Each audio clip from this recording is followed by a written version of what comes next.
Friends, आज हम analysis करने वाले हैं न्यूजीलैंड मैसेकर को, जो बहुत ही हॉरिफिक एंड एक सैड इंसिडेंट हुआ है। रिसेंटली आपको जैसे पता होगा कि न्यूजीलैंड की 2 मस्जिद के ऊपर एक टेररिस्ट अटैक हुआ है, जहां पे 50 लोगों की डेथ हो चुकी है। हम जानेंगे कि इसके पीछे क्या आइडियोलॉजी वर्कआउट कर रही थी और क्या एक ऐसे रीजन रहे थे कि जिसकी वजह से ये टेररिस्ट अटैक हुआ है। सबसे डराने वाली बात तो ये है कि ये अटैकर ने जब अटैक करना स्टार्ट किया तब उसके हेलमेट के ऊपर एक गोप्रो कैमरा लगा हुआ था, जिसकी वजह से वो फेसबुक पे कंटिन्यूसली लाइव जा रहा था और वो सारे कंटेंट और इंसिडेंट को अपलोड कर रहा था। उसने वीडियो स्टार्ट करने से पहले एक बात की, and I quote, let's get this party started and subscribe to PewDiePie. अभी मैं सोच में पड़ गया कि हु इज दिस प्यूडीपाई, ये प्यूडीपाई है कौन। जब मैंने अपना रिसर्च और एनालिसिस किया, then I get to know कि प्यूडीपाई एक स्वीडन का यूट्यूबर है, जिसके यूट्यूब चैनल और हमारे इंडिया के टी सीरीज के यूट्यूब चैनल के बीच एक वॉर छिड़ी हुई है लास्ट 6 मंथ से कि किसके सब्सक्राइबर ज्यादा हो। टी सीरीज ने तो प्यूडीपाई को कोई भाव नहीं दिया, बट प्यूडीपाई ने अपने काफी सारे वीडियोस में इंडिया और टी सीरीज को गाली देते हुए काफी सारे डिस सॉन्ग्स बनाए हुए हैं। अब बीच लसान्या ऐसे एक सॉन्ग है यूट्यूब पे, वो आप सर्च करके देख सकते हैं। मैंने और रिसर्च और एनालिसिस किया, तब मुझे पता चला कि ये प्यूडीपाई एक राइट विंग एक्सट्रीम आइडियोलॉजी को सपोर्ट कर रहा है, जो कि पूरे यूरोप में छाई हुई है। अब ये राइट विंग एक्सट्रीम आइडियोलॉजी है क्या? यूरोप में ये एक आइडियोलॉजी एस्टैब्लिश कर चुकी है कि वो पूरे वर्ल्ड के सारे रेस के अगेंस्ट में वो सुपीरियर रेस है, क्योंकि ब्रिटिशर्स और यूरोपियन पीपल ने कभी ना कभी पूरे वर्ल्ड में कहीं ना कहीं उन्होंने अपनी कॉलोनीज एस्टैब्लिश की थी। जैसे कि हम इंडियन ब्रिटिशर्स के गुलाम रहे हैं, ऐसे ही साउथ ईस्ट एशिया में काफी सारी कंट्रीज थी जो फ्रांस के कॉलोनी थी, अफ्रीका की काफी सारी कंट्री जर्मनी की कॉलोनीज थी। ऐसे उन्होंने हर एक कंट्री में अपनी कॉलोनी एस्टैब्लिश की हुई थी और हम सब उनके कभी ना कभी गुलाम थे। तो उनके दिमाग में ये आइडियोलॉजी एस्टैब्लिश हो चुकी है कि they are the superior than ours. उन्होंने प्यूडीपाई ये जो अटैक जिसने किया है, उसने अपने मैनिफेस्टो में लिखा हुआ है कि जैसे कि टर्की, मुस्लिम्स, इंडियंस, चाइनीज, ये सब से हम व्हाइट पीपल आर सुपीरियर और ये सब हमसे इंफीरियर है और हमको इन पर राज करना चाहिए। अगर हम कहीं भी और कोई कंट्री में एज एन लीगल इमिग्रेंट भी जा रहे हैं तो वो हमको एज एन इन्वेडर वहां पे देख रहे हैं, राइट। तो ये वहां की एक राइट विंग एक्सट्रीम आइडियोलॉजी है। मैंने नोटिस किया कि इंडिया में भी एक राइट विंग आइडियोलॉजी एस्टैब्लिश हो रही है, जो धीरे धीरे एज एन स्लो पॉइजन उनको दी जा रही है। जैसे कि आपने फेसबुक और इंस्टाग्राम पे एक चीज नोटिस की होगी कि आपको स्पॉन्सर्ड पोस्ट काफी सारे मिल रहे हैं, जिसमें आपने देखा होगा कैसे हम हिंदुइज्म को बढ़ावा दे रहे हैं कि नहीं, हिंदुइज्म की वजह से आज दुनिया है, हमारे वैदिक साइंस की वजह से हमने ये दिया। हिंदुइज्म पे काफी सारे प्राउड जा रहे हैं, राइट। और इवन मैं भी समटाइम्स कि हिंदुइज्म पे प्राउड ले रहा हूँ कि नहीं, हम हिंदुओं ने ये दिया वो दिया। वर्ल्ड में अशोका था जिसने अफगानिस्तान से लेकर म्यांमार तक पूरा एक अखंड भारत का एस्टेब्लिशमेंट किया था।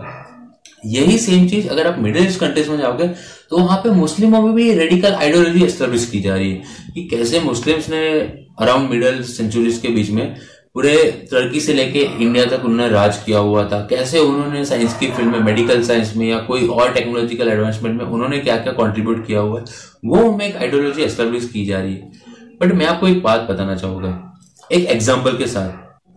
जैसे कि आपको और मुझे, हम सबको पता है कि आर्यभट्ट ने जीरो का इन्वेंशन किया था, राइट। और ये जीरो की इन्वेंशन की वजह से हम इंडियंस और हिंदू पीपल काफी प्राउड ले रहे हैं कि नहीं, हमारी वजह से एक मैथ्स एस्टैब्लिश हुआ है। और जैसे कि आज के कंप्यूटर या सैटेलाइट की बात करूं तो जो 0-1 बाइनरी कोड पे चल रहे हैं, वो पूरा का पूरा जो प्राउड है वो हम ले रहे हैं कि नहीं, हमारे जीरो की वजह से ये सब चीजें चल रही है। पर मैं आपको एक चीज पूछना चाहूंगा कि जीरो के आगे क्या? जीरो के आगे जब मुस्लिम इन्वेडर्स हम हिंदुस्तान में आए तब उन्होंने देखा कि यहाँ पे जीरो का इनोवेशन ऑलरेडी हो चुका है।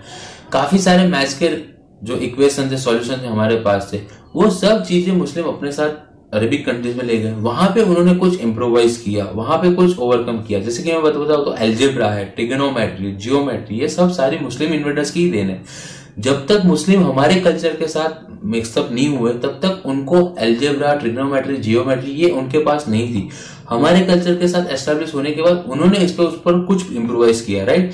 बट इसका प्रैक्टिकल एग्जांपल क्या? प्रैक्टिकल लाइफ में उन्होंने क्या इम्प्लीमेंट किया? उन्होंने कुछ नहीं किया। जब यूरोपियन पीपल मिडिल ईस्ट के कॉन्टेक्ट में आए तब उन्होंने देखा कि मिडिल ईस्ट के पास ट्रिगोनोमेट्री, जियोमेट्री या फिर मैं एस्ट्रोलॉजी की भी बात करूं तो पर्शिया से आई है। जैसे कि हम अभी जो राशिफल देख रहे हैं वो सब पर्शियन देन है, राइट। लेकिन वो पर्शिया से मिडिल ईस्ट कंट्रीज के पास आई, मिडिल ईस्ट कंट्रीज के थ्रू इंडिया के पास आई और ये सब सारी चीजें इंप्रोवाइज होती गई। जैसे कि हम ट्रिगोनोमेट्री पे थे, यूरोपियन पीपल के पास जब मैथ्स के ये सॉल्यूशन है, ये इक्वेशन उनके पास गए, उन्होंने रियल लाइफ में उसको इम्प्लांट करना स्टार्ट किया, जिसकी वजह से 17th एंड 18th सेंचुरी में वहां पे एक इंडस्ट्रियलाइजेशन रेवोल्यूशन स्टार्ट हो गया, जिसके तरह से मशीनरीज है या फिर इंस्ट्रूमेंट्स है वो वहां पे एस्टेब्लिश हुए। वो क्यों हुए? बिकॉज उनके कॉन्टेक्ट में ट्रिगोनोमेट्री, जियोमेट्री या मैथ्स के बेसिक रूल्स जो मुस्लिम से उनको दिए थे वो उनके पास गए। मुस्लिम पीपल के पास ये सब सारी चीजें कैसे आई? जब हम इंडियंस ने कुछ ये चीजें डेवलप करके उनके पास दी थी, राइट? तो मैं ये चीज आपको बताना चाहूंगा कि इंडिविजुअल हिंदू, मुस्लिम या क्रिश्चियन, ये तीनों इंडिविजुअली कोई काम नहीं कर पाएंगे। अगर आपको ये वर्ल्ड या ह्यूमैनिटी को कुछ डेवलपमेंट या कुछ देना है तो ये तीन चीजों, ये सब कास्ट, सब रिलीजन, सब रेस को साथ में आके काम करना पड़ेगा। ऐसे काफी सारे एग्जांपल्स हैं। मैंने जैसे जीरो का एक एग्जांपल बताया, वो फैक्ट में बात कर रहा हूँ। अदरवाइज मैं अगर सैटेलाइट की बात करूँ, टीवी की बात करूँ, मोबाइल की फोन की बात करूँ, इसके अगर हम बेसिक साइंस की बात करें, सब बेस साइंस निकाले तो वहां पे कोई भी इंडिविजुअल हिंदू, क्रिश्चियन या मुस्लिम का कॉन्ट्रीब्यूशन नहीं है। वहां पे कलेक्टिव कॉन्ट्रीब्यूशन है, जहां पे हिंदू, मुस्लिम, क्रिश्चियन तीनों तीन ने साथ में काम किया है। ये कंट्रीब्यूशन हमने वहां पे दिया हुआ है। समटाइम्स मैंने देखा हुआ है कि हम किसी भी कल्चर को जाने या पहचाने बिना हम उसको गाली दे देते हैं। कि जैसे हम हिंदुस्तान की बात करो तो हम मुस्लिम पीपल को बोलते हैं कि नहीं, ये तो नॉनवेज खाते हैं, ये तो पाप करते हैं। बट इसके पीछे का साइंस और लॉजिक हमने ढूंढने का कभी ट्राई किया है? मैं आपको बताता हूँ। इंडिया में पहले से ही हमारे पास फॉरेस्ट पहले से थे, हमारा लैंड फर्टाइल लैंड था। इंडिया को बोलते हैं नदियों का देश। हमारे पास पहले से ही नदियां इतनी सारी थी, तो हमको कभी भी फूड के लिए किसी पे डिपेंडेंट होने की रिक्वायरमेंट नहीं थी। हमारे चारों तरफ फूड सोर्सेज अवेलेबल थे, एग्रीकल्चर हमारे पास इतना था, फॉरेस्ट एरिया भी इतना था, राइट? तो हम पहले से ही वेजिटेरियन और नेचर हमारे पास था, इसी वजह से हम वेजिटेरियन बने। लेकिन अगर हम मिडिल ईस्ट की बात करें तो वहां पे कोई भी फर्टाइल लैंड नहीं है, ना ही वहां पे कोई फॉरेस्ट था। That is why just because of their survival they need to be dependent upon the meat only, right? तो उसी वजह से उन्होंने मीट एक्सेप्ट करना स्टार्ट किया और ये उनका कल्चर में आ गया, ये उनके ट्रेडिशन में आ गया। चाइनीज पीपल की अगर मैं बात करूँ, चाइना में एक फेस्टिवल होता है जहां पे वो लोग कुत्तों को खाते हैं, डॉग्स को मार के खाते हैं। इसके पीछे भी एक लॉजिक है, इसके पीछे भी एक इकोनॉमी या पॉलिटिकल मैं बोलूं तो एक लॉजिक उसके ऊपर वर्कआउट कर रहा है। कोई और एनालिसिस में हम इसके ऊपर बात करेंगे, बट मेरे पास काफी सारे ऐसे बेसिक चीजें हैं जहां पे कोई एक इंडिविजुअल आइडेंटिटी, कोई एक इंडिविजुअल कास्ट, रिलीजन या रेस ने कुछ काम नहीं किया है। अगर दुनिया में कोई भी डेवलपमेंट या कुछ भी प्रोग्रेस हुआ है तो वहां पे हर एक रिलीजन, हर एक कास्ट और हर एक एथनिसिटी के लोगों ने मिलकर ही काम किया हुआ है।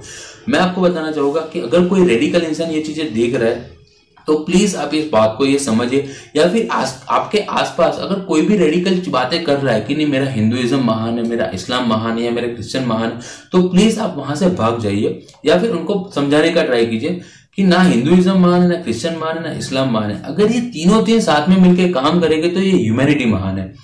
लास्ट में मैं सिर्फ यही चीज बोलना चाहूंगा कि diversity is not a weakness, but diversity is a strength of this planet.